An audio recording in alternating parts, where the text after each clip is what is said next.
beneath the city's veil. In the heart of the city, beneath the bustling streets and the steady hum of life, lies a secret as old as time itself. My name is Mia, a journalist determined to uncover the truth no matter how dark or deep I had to dig. What I found was a tale of ancient horror, a story of the Spider Queen, an entity that had slumbered beneath us, waiting for the moment to weave her terrifying web over an unsuspecting world. It began with whispers and rumors of people acting strangely, as if their minds were no longer their own. Then came the disappearances, dozens of individuals vanishing without a trace, as if swallowed by the earth itself. The city was on edge, teetering on the brink of panic. That's when I stumbled upon the first thread of the story, a thread that led me straight into the heart of the labyrinth.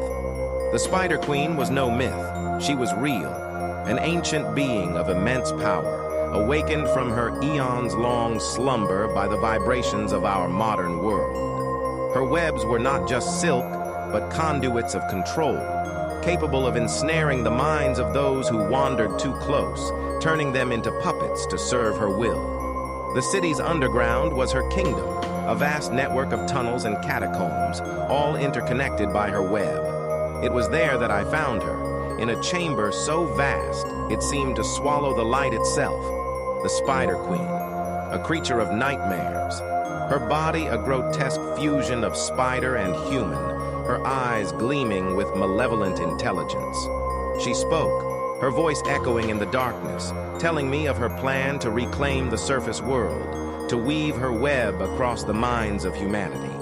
I was to be her herald, the first of her willing servants. But I resisted. I would not become a pawn in her game. Escape seemed impossible. Her web was everywhere, a maze with no end. But I had an advantage. My time investigating the city's secrets had given me knowledge of the old ways of rituals and symbols that held power. With this, I crafted a barrier around my mind, a shield against her control. I navigated the labyrinth, evading her minions, creatures once human, now lost to her will. My goal was clear: to find the heart of her web, the nexus of her power, and destroy it. The task was daunting. The web was vast, and the Spider Queen's fury was a tempest of shadow and silk. But I was not alone. Others had resisted her call, survivors who had hidden in the depths, clinging to their freedom. Together we fought our way to the heart of the web, a pulsating mass of silk and darkness.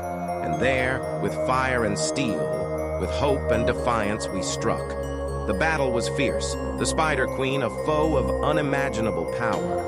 But in the end, it was her arrogance that proved her downfall. She had underestimated the strength of the human spirit, our will to fight for our freedom. As the nexus burned, her control faded, her web disintegrating into ash. The Spider Queen, weakened and vulnerable, retreated into the shadows, her plans thwarted, her reign of terror over. The city above remained oblivious to the battle that had raged beneath its streets, to the threat that had lurked in the darkness.